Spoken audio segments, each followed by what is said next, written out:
We're going to talk about tools for seeing biology. This will set us up to think about biodiversity and other things, but this is really just about tools for seeing biology. So let's get into it. Earlier in class, we talked about living matter and what makes it unique from a bioengineer's perspective. I want to focus on the last thing that we introduced, and it has to do with tools and tools of our time, 21st century tools. And when we think about seeing is a tool related to measurement or observing. So we're going to highlight that and really think about what we're doing in terms of observing or seeing or measuring biology. Earlier, we saw an example, incredible video from Grant Jensen's laboratory at Caltech in Pasadena, California, using an electron microscope to create a representation to see what's going on in a bacterial cell.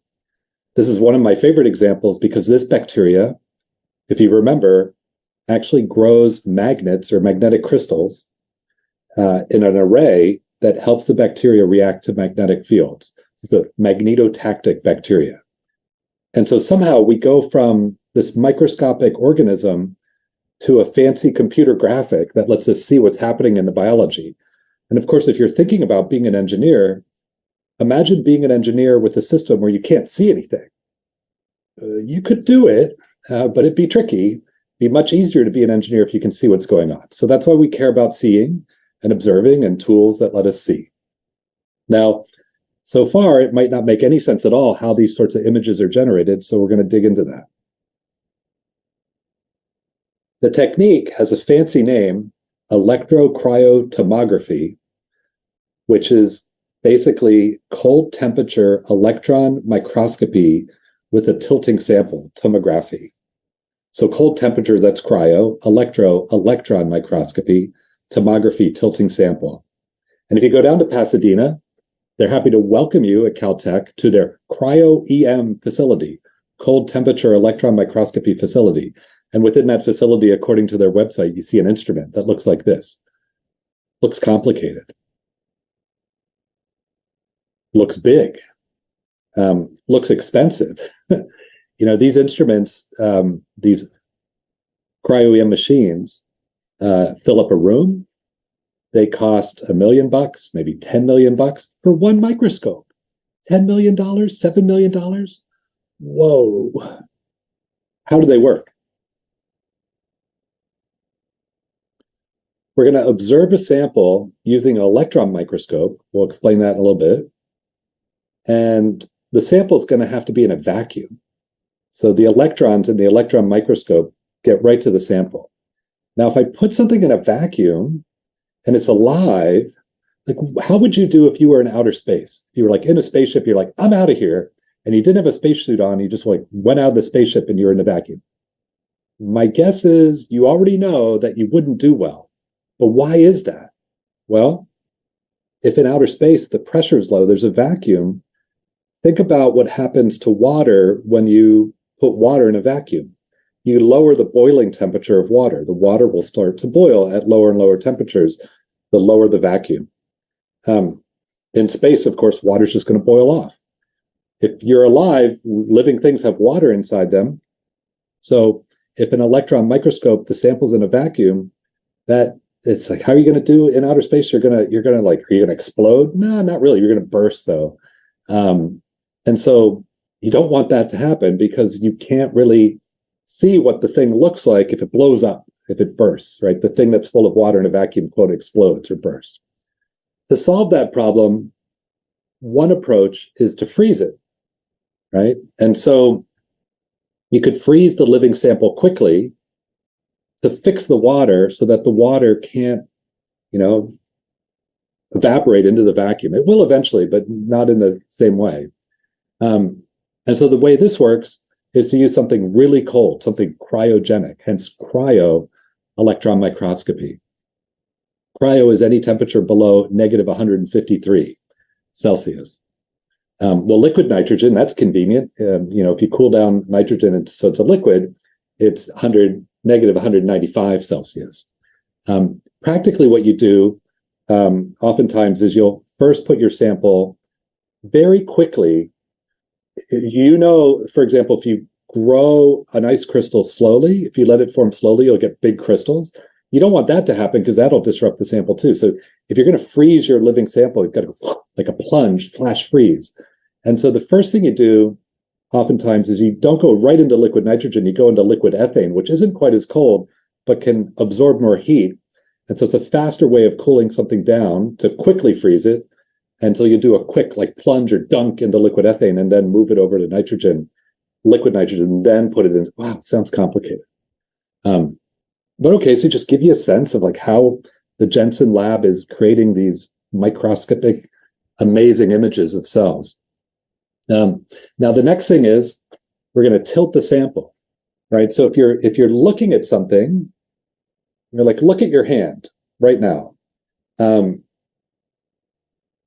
What you're seeing is, the light reflecting back off your hand. And you've got two eyes, so let's cover one eye, right? And now we're seeing the light. And your hand is a pseudo two-dimensional object, right? Even though your hand's a three-dimensional object, right? And so if we wanted to create an image of a three-dimensional object, but we can only see it in two dimensions, well, one thing we could do is we could move where we are with relation to the object. And it's like, oh yeah, if I look at my hand from this perspective, I get a different image, right? But in this microscope, instead of moving the microscope around, we're just going to tilt the sample. That's tomography. And by tilting the sample, we'll be able to get images from different perspectives or slices. That's what's shown here. And if we collect all of those images and keep track of them, then we can use a computer or software to infer and reconstruct what the three-dimensional object looks like. That's called tomographic reconstruction. This is used in microscopy and some types of medical imaging, right? But gives you a sense of, so now we have this fancy word, cryotomography, cold temperature electron microscopy with a tilting sample. And we have a sense of what's going on. But let's dig in a little deeper just to make sure we have a good foundation for how seeing things relates to bioengineering. And to do this, we've got to remind ourselves, like, how do we see things in the first place? Like, if I'm looking at an apple, how come I can see an apple on an apple tree outside? That's because there's sunlight, and the sun is emitting various forms of radiation, for example, visible light. And that light has different wavelengths. When it encounters an object, some of that light can be absorbed by the object, reflected by the object, refracted, or passed through the object. And if light's, for example, reflected by an object, it can go into my eyes or your eyes, right? And in your retina, different wavelengths will be detected. So an apple, for example, will absorb visible light except for the red, and then that gets reflected, and an apple's red, or it's a green apple, it's reflecting the green and absorbing the rest. So radiation hits an object and can pass through, reflect, and so on. So that's how we're seeing things. This radiation comes in different wavelengths. So let's think about how wavelengths determine what we observe and why we might be interested in, as bioengineers, in an electron microscope in addition to a visible light microscope. So here's a really cool video that helps us understand how the wavelength of light is related to the resolution of what we can observe. Now, what's resolution? It's resolving things, right? So if I'm looking at two objects, do I see them as two separate objects that I can clearly, separate from one another? Or if I can't tell them apart, then I can't resolve them, right? So like, how far apart do two things need to be in order for me to see them as being two separate things? So this is a really neat video to illustrate the point.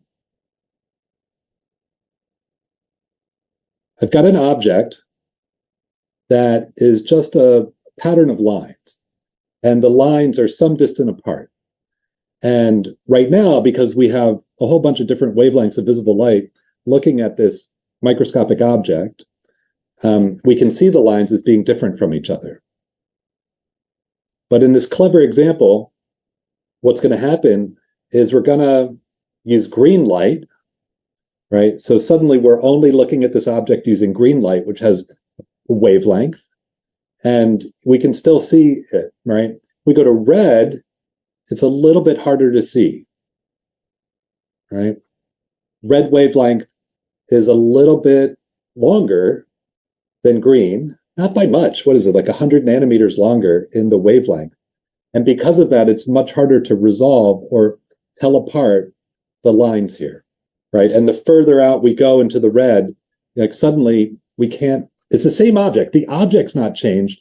The only thing that's changed is the wavelength of light we're looking to observe the object, and whether or not we can tell apart features within the object. And so as the wavelength has gotten longer, we're not able to resolve the fine details in the same way, all right? So there's this relationship between the radiation and the wavelength of the radiation and how it reacts with the object and how we observe it. And the longer the wavelength, the bigger things have to be, the farther apart things have to be for us to see them as a part. Conversely, the smaller the wavelength, the shorter the wavelength, in other words, the better resolution we're going to get.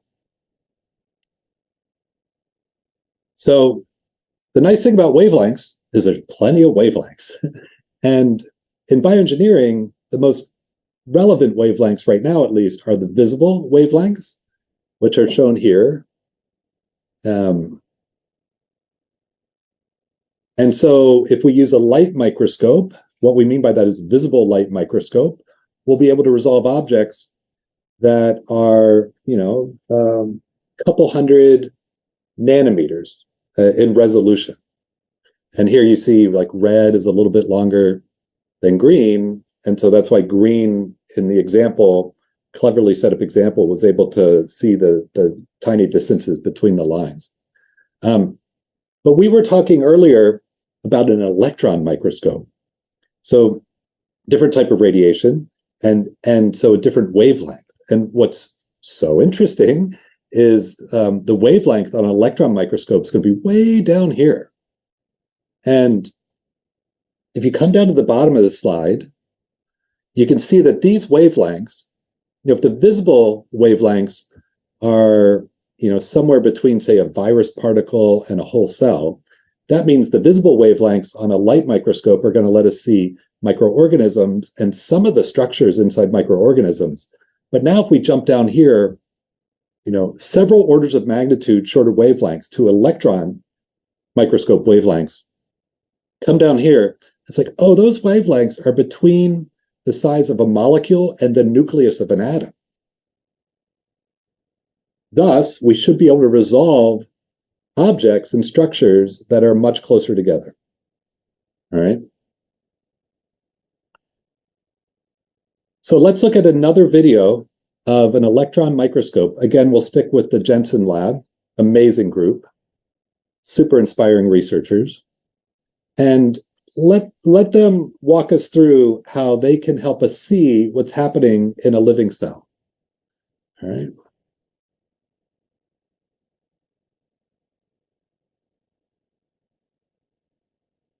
The first thing we're going to look at is the sample frozen in one of these fancy microscopes and it being tilted and the images being captured. So you can see the tilting. There's a bacterial cell in the middle, and it's being tilted back and forth. Isn't that incredible? Let's look at that again. You might notice all these dark dots all around. Those are typically gold dots, like physical particles of gold, or something that the electron microscope, the electrons will really interact with. And so it's very easy to tell what's there. And these are registers or markers that the computer software can use in the tomographic reconstruction to help understand where things are in three-dimensional space and create a more accurate three-dimensional reconstruction of the cell. So those are purposely added to the sample when it's frozen to create a set of marks or indices that make it easier to do the 3D reconstruction. All right, so that's the tomography part. Now we're going to do computational reconstruction. So let's see what that looks like.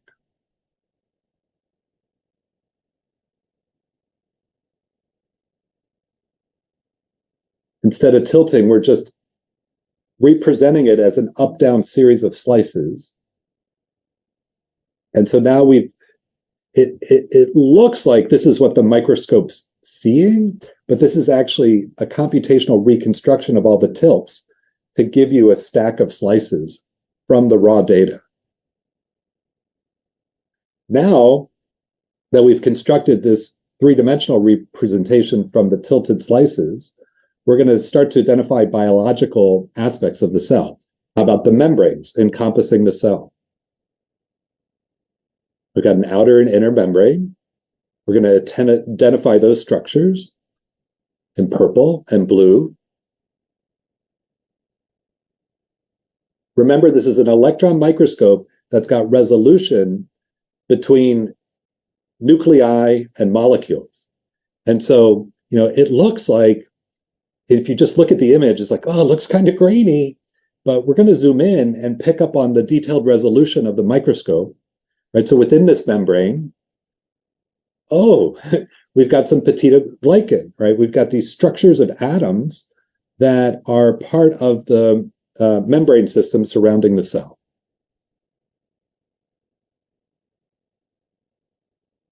The nucleoid, as a bacteria, you're not going to have a nucleus. We're going to have a region where the chromosome is condensed or localized. And so you can begin, that's the DNA, in other words, and you can begin to say, well, what does that look like? Where's that? Right? And here they're highlighting that and using the computer to identify that. The flagella is something that's typically sticking out of the cell and pushes the cell through the environment. It pushes the cell by spinning around. To spin around, it has to have a motor. The motor is made of proteins. And here's what that looks like. By the way, you have microscopic motors inside cells pushing cells around, right? Like that sounds like engineering.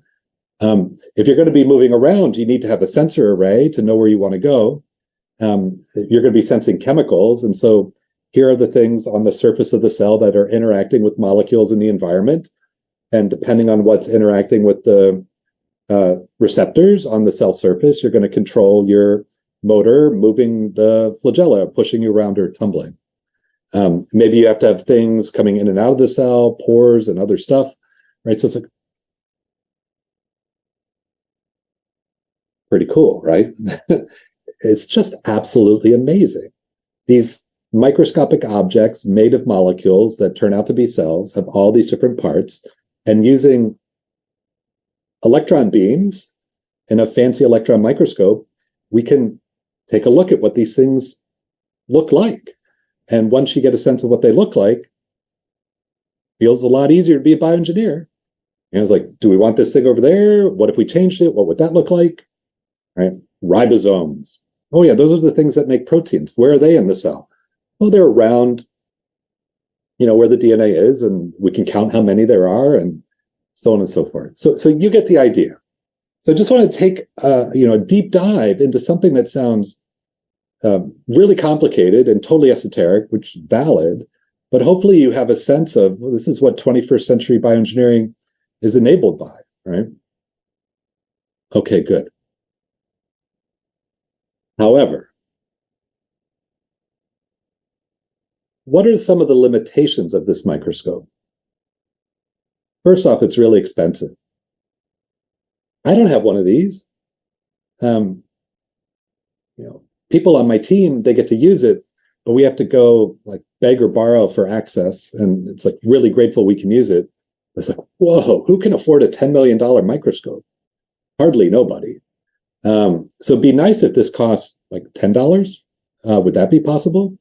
Another thing is, well, this is frozen.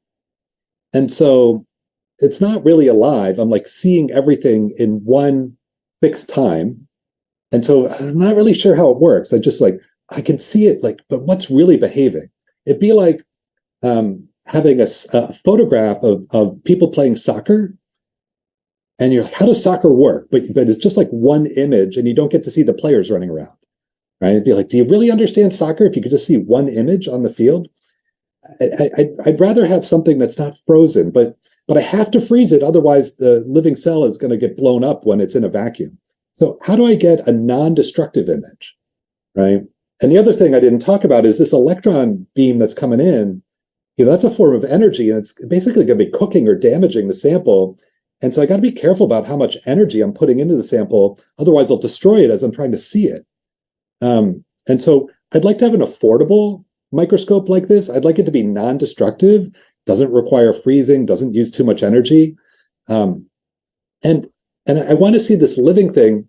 And also, if you remember from our diffusion conversations, these molecules, when they're moving, we know how fast they're moving. The time between molecular collisions is about a nanosecond, which means I need a non-destructive microscope with this level of resolution that's observing the entire cell with gigahertz frequencies, like a billion times a second. So give me that. Right now, if you give me that, like now we're talking, now we're bioengineering. But of course, that type of microscope doesn't exist yet. Parts of it may be physically impossible to make. You should talk to your physics friends. Right? Hey, could you give me, cryo-electron tomographic microscope that's got gigahertz sampling rates and is non-destructive? And they're just going to go, what? But like, keep asking them. All right. What do I mean by this? I want to zoom out for a second. One of the unique and incredible things about 21st century bioengineering is it's an emerging engineering discipline, which means, what do we mean by emerging? Like, we have an opportunity to advance the discipline, not just by doing useful things for patients and the planet, but also by improving our tools, making better tools for bioengineering. Ever better tools and approaches are essential to advancing bioengineering. So this type of work in and of itself, tool development, tool improvement, is part of bioengineering. What am I talking about? Well, on the middle of this slide, you see a simple schematic: design, build, test. No matter what type of engineer you might be, you'd be a mechanical engineer making a car, or a civil engineer making a bridge, or a chemical engineer making a refinery, or an electrical engineer making a computer, you name it. No matter what type of engineer you are, once you've decided you know what you want to make, you got to design the system, then you got to build the system, and then you got to test the system. Is it working, right? When we talk about making better tools, we're talking about improving the ability to design, build, test. And any improvement you make in this cycle is just going to have a sustained impact on the engineering workflows, right? Like, a good engineer is able to make a useful system that people can rely on. A great engineer makes engineering easier. And one of the ways you make engineering easier for everybody is you improve the tools. All right. So, we've already talked about in this class a type of tool called DNA synthesis. Well, that's an improvement because it could allow you to accelerate the step from design to build. Right. We've talked about the idea of testing and measurement and standards. We've talked about the idea of abstraction for managing complexity. These are, over the last 20 years, types of categories of improvements, but more simply and abstractly, like better tools for measurement, better tools for seeing, better microscopes, better bioengineering, better tools for modeling, representing cells, representing molecules, better bioengineering, better tools for making, better DNA synthesis, better tissue printing, which we'll get to, better bioengineering. So I just want to pause in this zoom out and talk about this particular aspect of 21st century bioengineering, which is 21st century tools, and the culture that celebrates and supports and rewards tool developers. You're probably now thinking I sound like a broken record on this topic. The reason is it's very difficult in bioengineering to work on improving tools. It's not that it's technically difficult to make better tools. It's that it's culturally difficult to focus attention on making better tools, because I bet every one of you is first interested in bioengineering, not from a tool perspective, but because you care about somebody who's sick, or you care about an endangered species, or climate change, or something wrong with the world. And you want to solve a problem that's an immediate problem, and it's totally valid and important. I love that connection. Never give that up. But bioengineering is so powerful for solving these problems. It means that bioengineers tend to be exclusively focused on solving the problems right now. And it's very difficult to get attention and support. So you know what? Instead of solving this disease, I'd like to make it easier for all disease to be solved. And to do that, I need to work on tools. Do you see what I mean? So foundational science and foundational tool development is very tricky to protect and celebrate as an activity. That's why I'm spending a little bit more time than usual on this one slide. Hopefully you get it. Now, to wrap up this, I want to transition back to light microscopy and talk a little bit about how tools are not the same, right? And I'm using funny language, like tools are not tools. What I mean by that is it depends on the form that the tool takes. The particular form that a tool takes impacts who can use the tool where for what purpose. Here's an example in the 1960s, 1970s of a computer, an IBM mainframe computer, an industrial computer. The people who could use this computer were people who could afford computers in big rooms, right? And certain people could do that. Shortly thereafter, around the same time, a different type of computer showed up. The personal computer, just across the creek from where I'm recording this lecture in Menlo Park. It's still a computer, but it's not the same thing. A computer is not a computer. It depends on the form of the computer. What's interesting here is that the personal computer as a revolution is not a revolution in the physics of transistors, right? It's a revolution because of the word personal. It changed who could compute where for what purpose. Tools are not tools. A computer is not a computer. A microscope is not a microscope. A DNA sequencer is not a DNA sequencer, and so on. It depends on who can do it where for what purpose. What do I mean by that? A microscope is not a microscope. You know, what if a microscope, instead of costing $1 million, costs $1? Instead of being this fancy instrument in a room, what if it was paper? What if you could step on it? What if you could use it as a bookmark? What if everybody had a microscope? A personal microscope. Well, guess what? Here it is, the fold scope. The fold scope is an origami microscope. And each of you will get one, and you'll have to build it. And then you get to use it. Now, this microscope is an optical microscope. And so visible light will be the source of radiation that you use to see things. And so that means the lowest wavelength is going to be about 400 nanometers, right? So you'll be able to see things on the order of a micron, a little bit less than a micron, and a little bit bigger than that. This is a tool within the context of the PSET will encourage you to use to help you understand yourself. We're going to send you out into the world to look for biological things. And by doing that, you'll have some choices to make about what types of things you're looking for and why. It gives you experience with thinking about tools and improving tools. By going out and looking at biology outside of a laboratory, we're going to encourage you to think about nature and natural biodiversity and all the life that pre-exists us on Earth. As bioengineers, it's incredibly important to have empathy for the planet and the life that we inherit, so to speak. It's not ours, but it's arrived before us. What do I mean by that? You know, in computer science, all of computer science has been invented in the last century or so. The software that's on GitHub, all the code, it's like a year to a decade to a couple decades old. And I'm talking about biocode. If I'm talking about DNA code found on Earth, oh, you know, that's like 1 million years old, 1 billion years old. Right? So it's like back to nature, like, whoa. One of the amazing things about bioengineering is we're encountering this evolved code base, right? And then, of course, hashtag bioquality. What if everybody had a microscope? The fold scope is an invention of Stanford bioengineer Manu Prakash and his team. And it's so interesting in and of itself. I'd encourage you to take a look at Manu's website and see what's going on there and why they're doing it. Okay, so to wrap up, here are some questions to think about. What is resolution with respect to seeing? What determines the resolution limit of what you can observe? How could microscopes be made better? I gave you my perspective with respect to cryo-electron tomography. What do you think? I love this question. I still wrestle with this question all the time. At the molecular to cellular scale, is biology complicated only because we can't see it easily?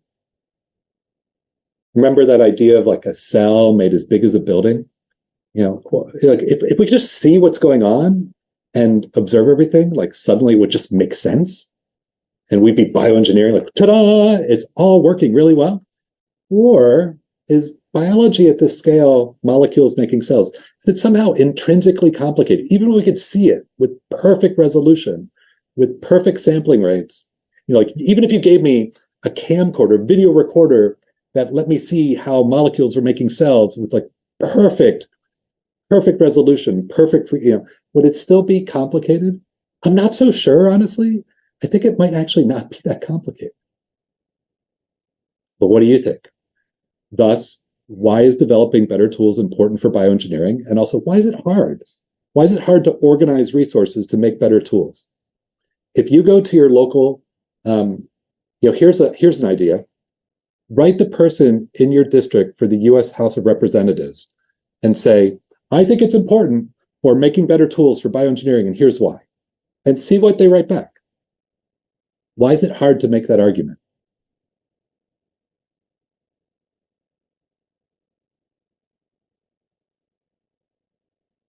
Last question. Wherever you are, look at different forms of technology. Maybe it's a screwdriver. Maybe it's a computer. Maybe it's a bicycle. Maybe it's a car. Maybe it's a food processor, a microwave, or an oven, or a stove, or a refrigerator. Like, what are some examples of different forms of technology? Challenge yourself to see, a refrigerator is not a refrigerator. It depends on the refrigerator. A bicycle is not a bicycle. It depends on the bicycle, right? Like, start to see technology not only as a label, but from the perspective of who can use it where for what purpose. And if you can see that extra dimensionality of technology, you'll be so equipped to understand how different forms of bioengineering tools will impact who gets to be a bioengineer. Thanks so much. Can't wait until next time.